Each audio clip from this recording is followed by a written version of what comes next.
ఏడుస్తున్నట్టుగా వినపడుతుంది. ఇప్పటిదాకా అనుమానంతో మాట్లాడిన వాడికి తొందర ఎక్కువ.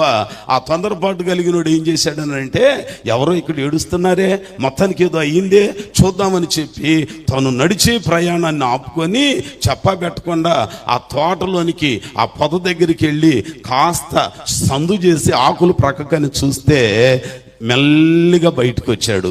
వచ్చిన తర్వాత ప్రక్కనున్న స్నేహితునితో అంటున్నాడు, రే మిత్రమా, నువ్వు అన్నట్టుగా ఈసారి మన దేశానికి స్వాతంత్ర్యం వచ్చింది. అరే ఏమైందిరా, ఒక నిమిషంలోనే మాట మార్చావు, ఇందాక నుంచి వాగుతున్నావు కదా, ఓ నసబెట్టేసావుగా, ఎంతమంది రాజులు రాలా, ఎన్నిసార్లు యుద్ధం జరగలా, మనకు మేలు కలగదో, మనకు స్వాతంత్రం కలగదు అన్నావు కదా, ఏమైందిరా రెప్పపాటులో ఇంత నిర్ణయం మారిందని అంటే, లేదో ఈసారి ఖచ్చితంగా మన దేశానికి స్వాతంత్ర్యం వచ్చింది. సరే వచ్చేనో రాకపోయిన తర్వాత సంగతి, ఇంత గట్టిగా చెప్పడానికి కారణం ఏమైంది అని అంటే, అప్పుడు అతడు అంటున్నాడంట, ఇదిగో చాలా మంది చక్రవర్తుల రాజ్యంలో సింహాసనాన్ని ఎక్కి కూర్చున్నారు కానీ సైన్యాన్ని యుద్ధానికి పంపించారు, వాళ్ళ అంతఃపురంలో కూర్చున్నారు, కానీ ఈసారి మనకు స్వాతంత్ర్యం ఖచ్చితంగా వస్తుందని ఎందుకు చెప్తున్నానో తెలుసా?